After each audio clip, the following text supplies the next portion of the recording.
Hi there, and welcome to this interview series that I'm doing.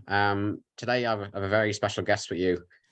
Today, I'm very privileged and grateful to have um, Becca Lewis with me today. Yeah, I just want to share a bit about Becca, what I know, and yeah, again, Becca can share more about it. But Becca writes, speaks, teaches, and coaches how to shift perceptions and and lives towards infinite possibilities.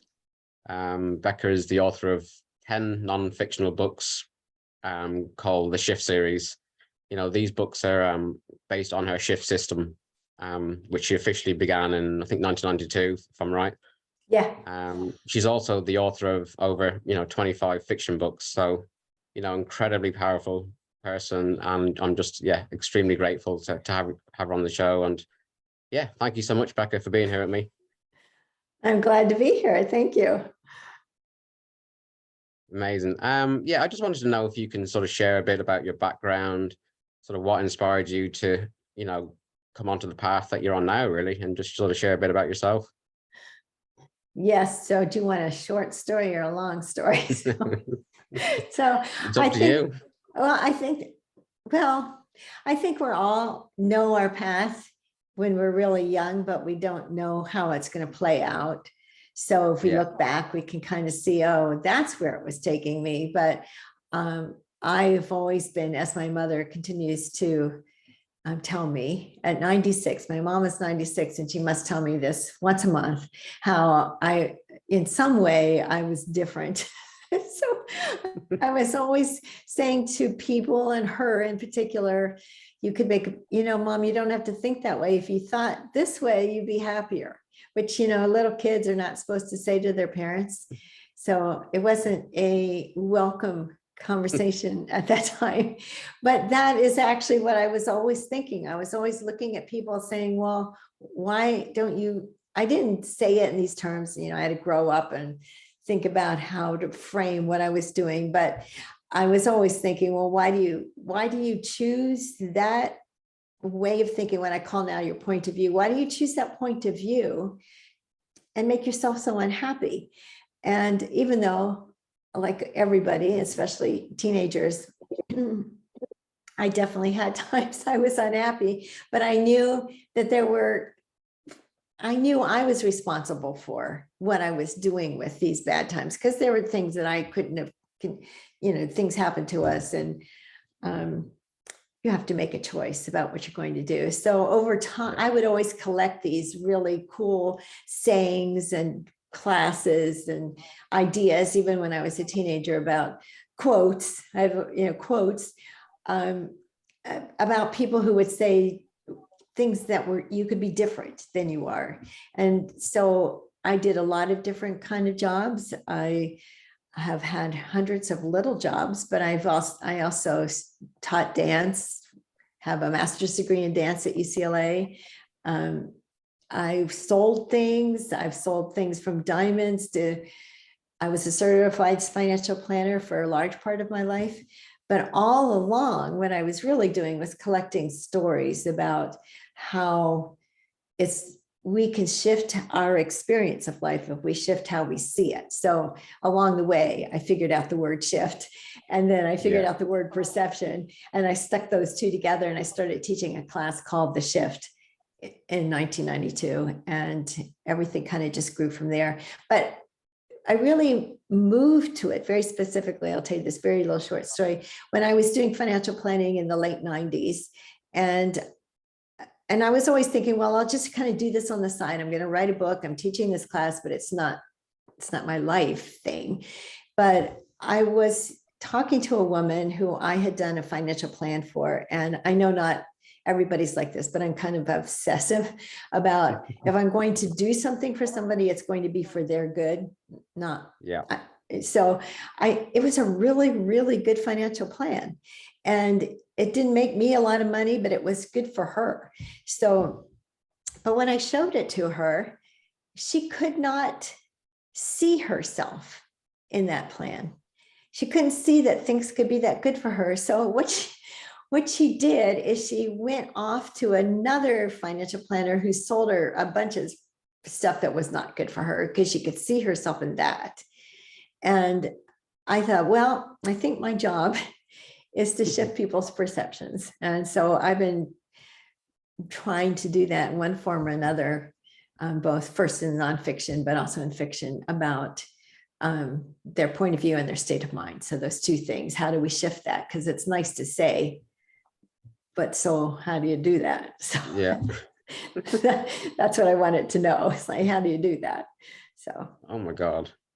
Yeah, I guess that you probably answered my next question. Really, is what is unique about you and your business? Like, what's your zone of sort of genius? And I think you've sort of covered that even already.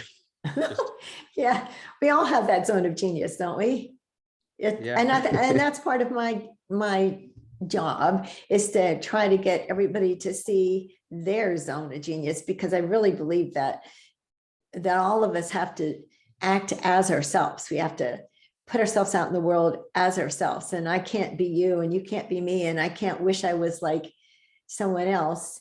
And why aren't I successful like they are? I have to know who I am and choose success for my way. And that's kind of what you were mentioning before, is like, how do you become who you are and become successful in those terms? So my view of success will be very different from someone else's, and that's how it should be.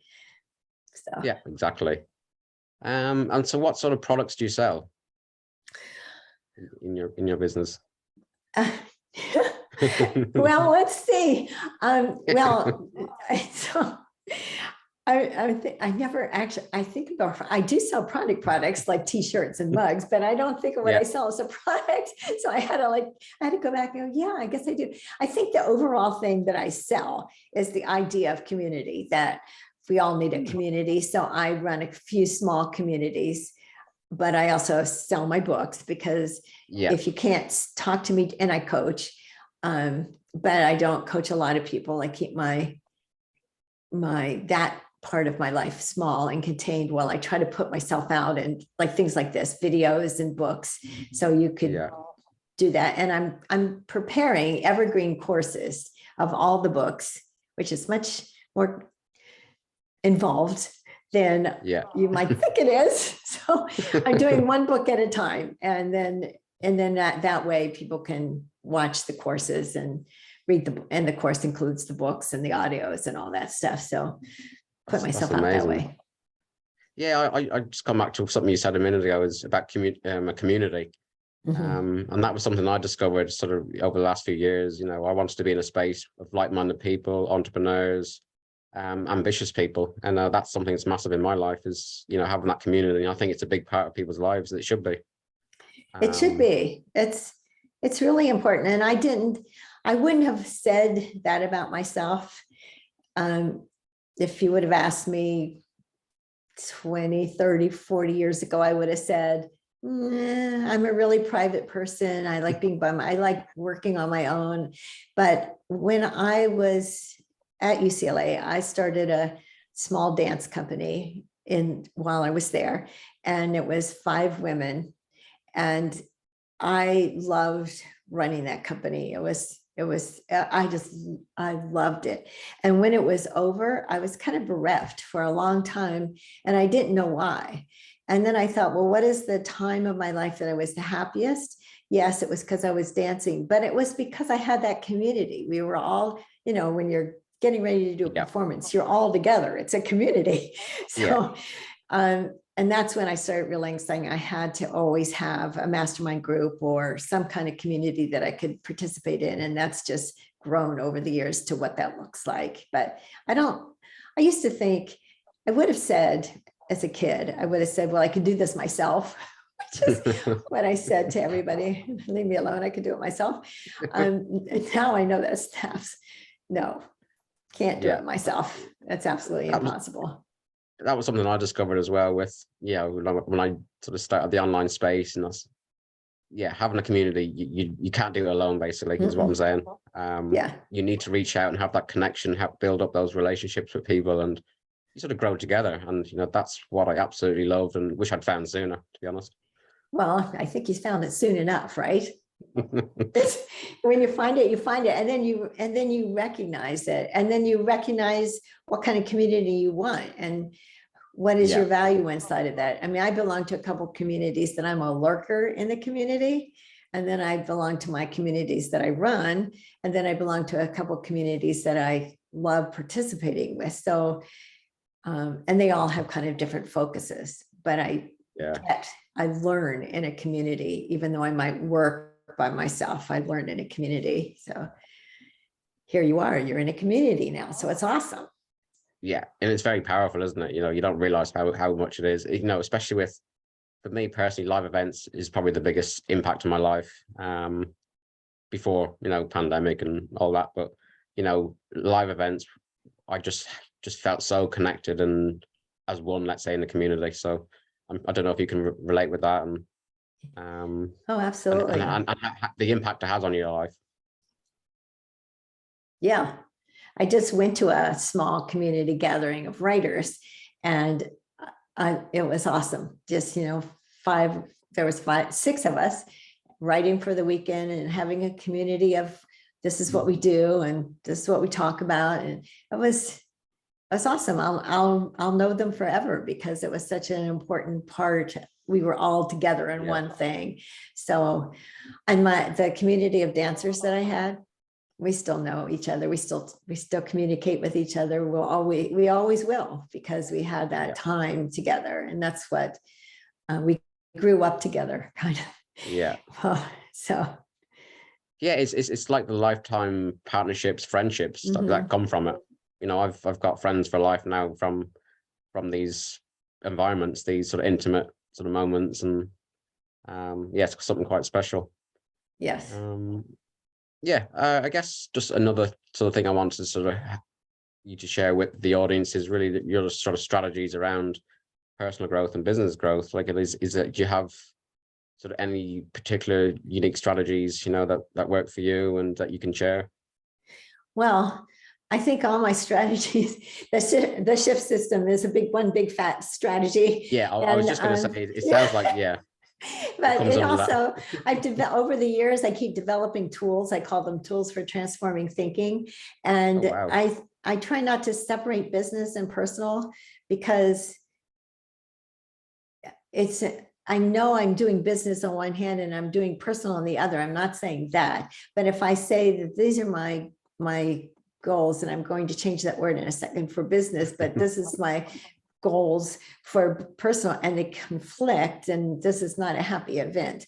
So the first thing I would say is, I don't talk about goals first. I talk about intents. Like, what is your intent? Like, what is the overall intent of your life? Like, what I help people design their mission statement. It has to be a one-word mission statement. I mean, a one-sentence mission statement, at the most two. If you're into 2 sentences, I'm trying to squish it down. 7 words, perfect size mission statement. And then all your intents could be around that, because intents are the overall picture. So you could say, I'm looking out, I have this window right here that you can't see, but I can see out into our backyard, and there's some woods out there. And my intent when we moved into this house was to make it a beautiful, comfortable place for us to live. That's an overall intent. And every year I have a goal. My husband and I talk about what's our goal for this year to fulfill that intent. So we have a goal, like, we have paths. Last year, one of the goals was to make paths all over the property so you could walk through all the gardens, which was a huge intent. But it was to make the intent was to make the gardens more accessible, but the goal was to make paths. And then I broke that goal down into to-dos. So I go intent, goals, to-dos. So a lot of the time when people are trying to make a decision, they're already in the to-do. They're in the logic of it. Like, okay, well, you can't go there first. You have to start, what is your intent? So I know you have an intent for running this series. And then I'm pretend like I know. So you had an intent for running this series. And then the goal was to get a bunch of people that you could talk to, right, about your intent. And then you had to make a bunch of to-dos. I have to write to them. I have to figure this out. I have to figure that out. And you do those to-dos. Well, the to-dos and the goals can change all the time. They should. When you reach a place where you say, well, that doesn't work, that's and there's a lot of times that doesn't work, then you can change it, but you haven't changed your intent to reach people. So the goals and the to-dos change all the time as you get to know what you're doing more. You get better at it. I'm not going to do more than one path a year. I would make that goal like that next time, because it was so backbreaking.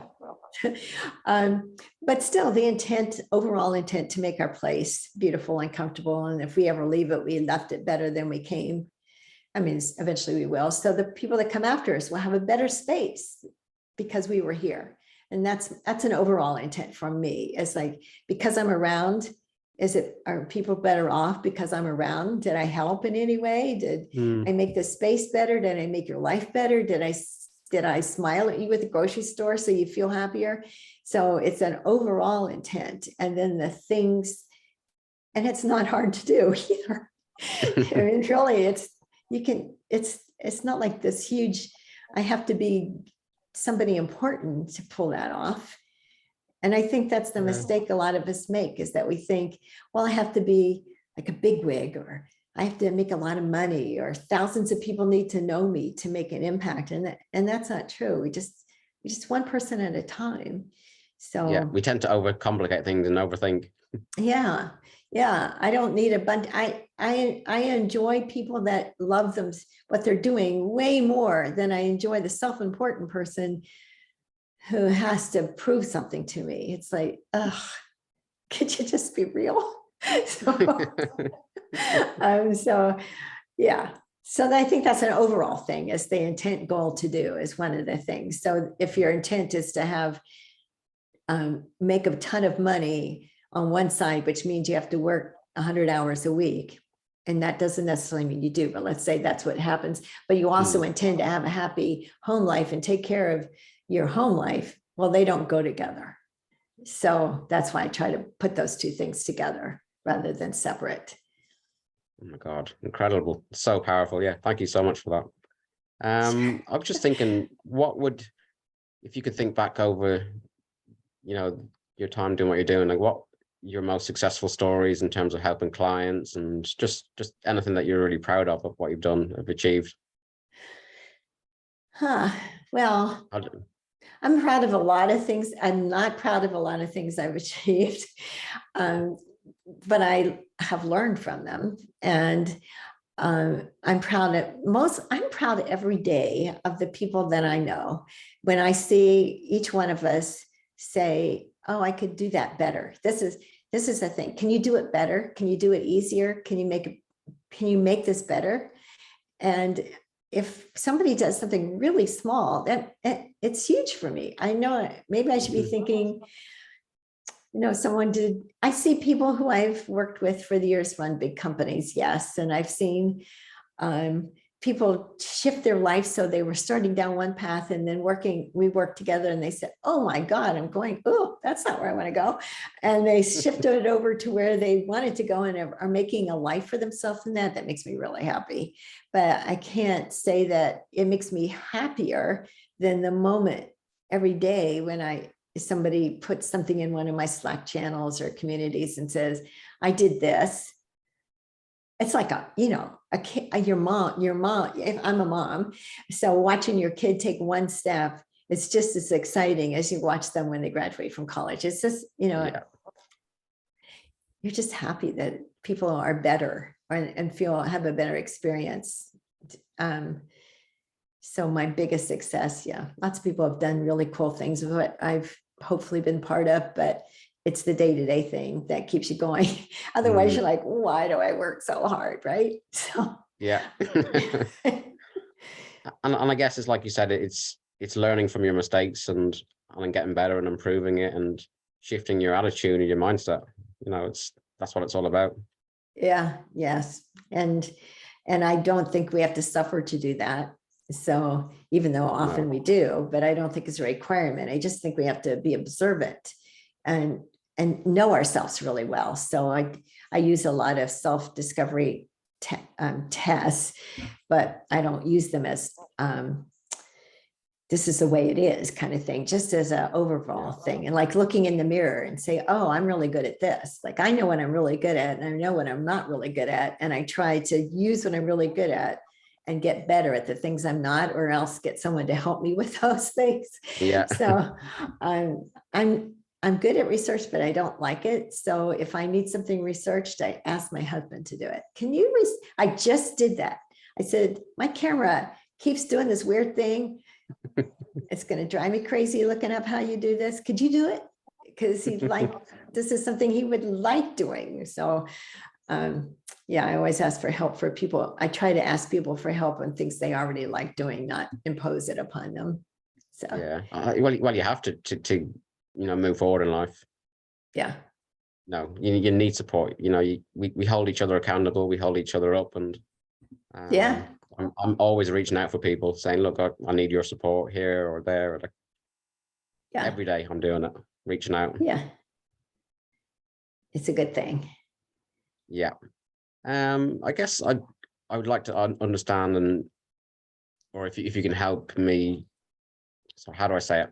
What advice would you give to people who are looking for, significant sort of dynamic shift, let's say, in their life, and life transformation, like me, who might have been fed up in a career, or just want change, or just more personal growth? What advice would you give anyone that's sitting on the fence, not sure how to do it, or is it the right time, if that makes Yeah. sense?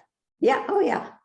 Well, this isn't a pitch, but it kind of is, because any of my books have a tool in it. There's 2 tools that I use all the time, and it doesn't matter which book you get. It's in every one of them, because I use them all the time. And I actually have videos on how to do it that's free that people can look at. But I use something called quality word lists, and I choose sheets. So the quality word list is when you, there's 2 kinds. There's the kind of, so you want something, but you don't know what you want. Let's say I want a better job. Let's say that. Yeah. So I would ask you, I'm going to ask you for some qualities about this. I'm not going to ask you to give me a big, long description of it, because you don't really know. Otherwise you would just go do it. Right. But how would you feel is one of the quality word list I'd ask first is, if you were doing the perfect work, so don't call a job or anything, just if you got up every day and you did work that you loved, how would you feel? So that list, and quality words are one word, I'd feel satisfied, or I'd feel anticipatory, or something like that. So you would make a list. This means that you have to pay attention to yourself. You have to, instead of looking outside for the answer, you have to ask yourself the answer, because the answer is not outside. So you have to ask yourself, well, if I was, and if someone's never done this before, it might take days or a week or longer to figure this out. And as you get better at it, your list will be more specific, but start where you are. So you make a list of how you would feel. So I use 8 to 10 qualities. And then if you also kind of know, I also have made lists of what I never want to do again. I've made those lists too, but they have sat to the side. I never want to do this again. And in case I get stuck somewhere and I start thinking, oh, I'll do that. And I look at that list and go, no, I promise myself I'll never do that again. So I have that kind of list stuck on the side, but how you would feel quality word list. And then if you know kind of how it would look, for me, one of the qualities would be work alone. That's not true for everybody, but it would be, I would want to be able to work on my own timing, where I want to work, hours I want to work. So that would be how I want to look list. So you make those 2 lists, but the trick is you have to put them in order. So you think that you made the list because you made a list, it's in order, but you made a list based on how you think. And how we think is not really really what we want. It's how we feel is how we want. So yeah, so it's weird because we think it's the other way around, but it's not. So you have to get someone to put it into order. And they ask you a question. And really, I do have videos on how to do this. So I have a website called Perception U. It's Perception U, like a university. And in that Perception U, there's a library. And in that library are these videos. So when I'm saying people can just go there and watch this, and that show you how to do it. But you have someone ask you, which is more important to you, and you have to order the list one to another, like, which is more important to you, feeling happy or being independent, and then you get the list in order. And now and then you have what I call a shopping list or a filter list. So when you go to look for what you want, and it's set, and let's say the top of your list was independence, just to make that, I want to feel independent. And you go to look for something to do, and it ties you in. It looks like a really good thing to do, but you're going to be tied in and you have no independence. You don't do that. Because if you do, you'll do something wrong to make it go away. Or you'll be so unhappy, you'll work in it for 30 years and you ask yourself where your life went or something. So you follow the list all the way down and make sure that you take the first one first, second one, the third one, and the fourth one. And usually by you get to the fourth one, the rest of them fall into place. So that's one thing. And then the second one, there's an I choose sheet. And this was really easy. Just take a piece of paper. And since you asked about work, I'm going to say, I would write down on the piece of paper. It doesn't, scrap paper, but not type it. It has to be written. I choose to have the perfect job. Something really simple. Here's the part that you have to do next. You have to listen, because in your head, there's a voice that isn't you, but you think it is. And it says to you, well, you'll never get the perfect job because, and it tells you why. Well, let's say it says, you'll never get the perfect job. Nobody ever gets the perfect job. Let's just say it says that. Don't write that down, but write down the answer to it. I choose, you always have to put the I choose to have the perfect job. And then you listen again, and the voice is going to say something again, like, you're too stupid to get the perfect job. No, really, that voice does say this stuff. So you go, no, I choose to be smart and get the perfect job. So you just have to keep denying that voice in your head. I know people call it the monkey voice, whatever you're going to call it. Just remember, it's not you. It's a temptation to think it's you, but it's not. And you do this I choose sheet. I used to do those sitting in boardrooms. I'd have a tablet and I'd be writing I choose sheets on my little tablet, because every once in a while I'd hear that voice in my head, and then I'd have to write the I choose against it. And I'd have pages, flip pages. Wanted to sell my house once, and the voice in my head said, you'll never sell, it's a bad market. I choose sheet, sold it 4 days later, cash only, 15,000 above the market. So this works because it's your perception that's producing your reality. So these two tools shift your internal perception. And that's why it works. Not because you're making something happen. It's not your ego going, oh, I'm going to make it happen because I'm so cool. It's because you're shifting your perception so that you allow it to happen. It gets the stuff out of the way. Yeah. I was just going to ask you, are you having that conversation with your ego? Is that battle? Yeah, and I'm not going to call that my ego, because then I'm calling it me, and I'm not going to be that person. I'm going to be the essence of who I am, like you're the essence of who you are. So that voice, I'm not even having a conversation with it. I'm denying it. I'm not ignoring it. I'm listening to it. I'm saying, you're a liar. No. I say no to it a lot. Like, no, get out. Sometimes I swear at it. But no, But I am not you always stupid. Win. You always win the conversation, and that's the whole. That's goal the of it, end isn't it? result, that you're going to get back to who you are. Yeah. And then, and after that sheet's done, just throw it away. Don't go back and look at it again. You don't need it. And it'll be done. One day you go, oh, I can barely hear that stupid voice anymore. All right, well, I'm done with that. And just let the universe shift for you. Don't go, oh, why didn't it shift now? Just relax. It will.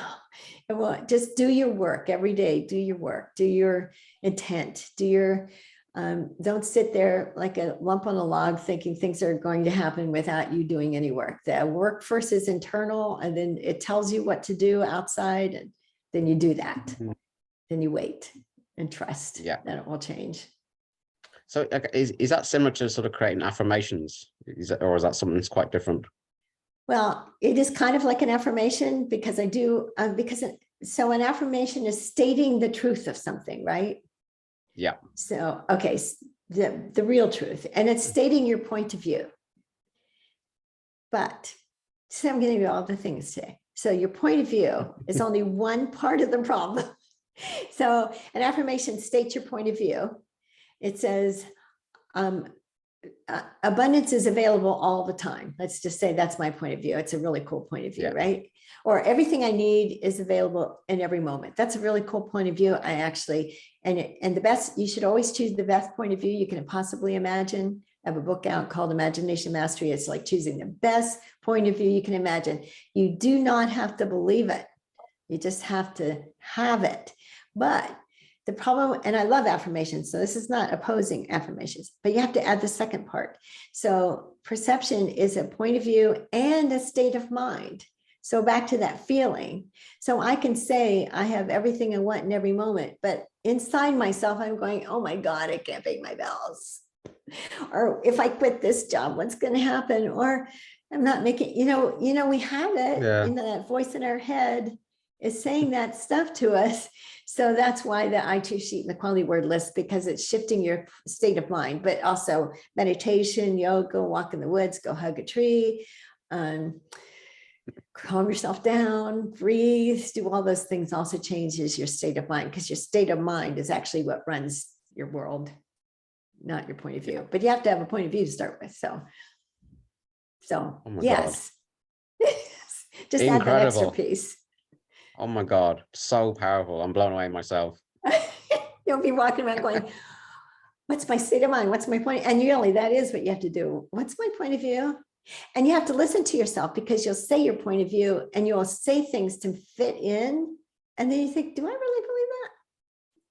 No. So say no. No, I don't believe that. This is what I want. I want this. And then you have to change your state of mind to match that. But which is what we're always working on. It's not like an overnight thing.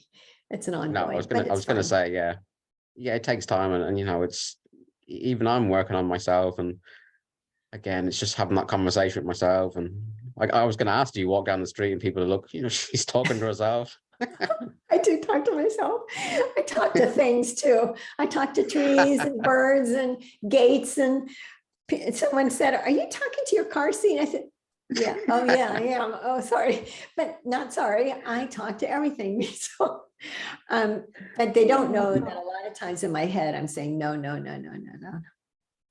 buying that. Oh my God. No, but I'm just practicing the same as anybody else. I'm not any better or figured it all out anymore. I just know tools, and I love designing tools and systems. And then I try to do my best to practice them along with you. It's like, let's practice together in the community. That's really what it is. Exactly. Oh my God. Oh, it's made my day. That's brilliant. That's cool. I'm glad. See, my intent. There you go. It worked. Yeah.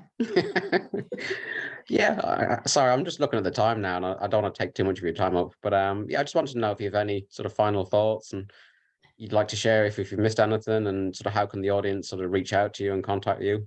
Oh.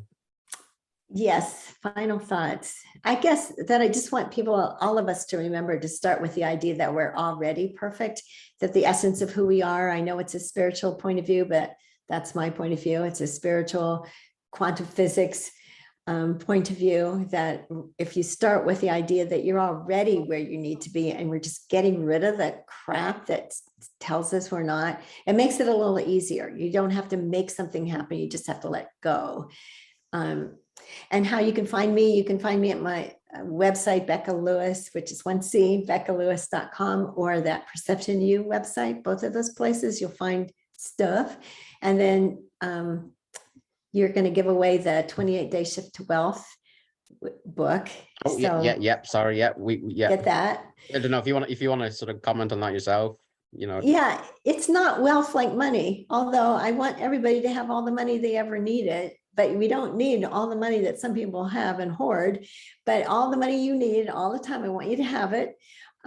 It's about wealth. How do you feel abundant in your life? So if you like some of the things I just said, it's most of my books are kind of like workbook tool books. So if you just get the book and work your way through the 28 days of shifting your perception and then do it again. Yeah, go get it, because I'd love to hear how it works for you or where I could make it better. Brilliant. Yeah, I just want to say thank you so much, Becca, for being with me today. And That's awesome. Thanks for you know, letting me I've learned run on and on and on. Thank you. I could talk to you all day. I appreciate it. Thank you. Yeah, I just hope, you know, the audience has got some value out of this. You know, I certainly have personally, and it's just, I'm, you know, eternally grateful for being here with you. And yeah, just thank you so much. Thank you. Really, thank you.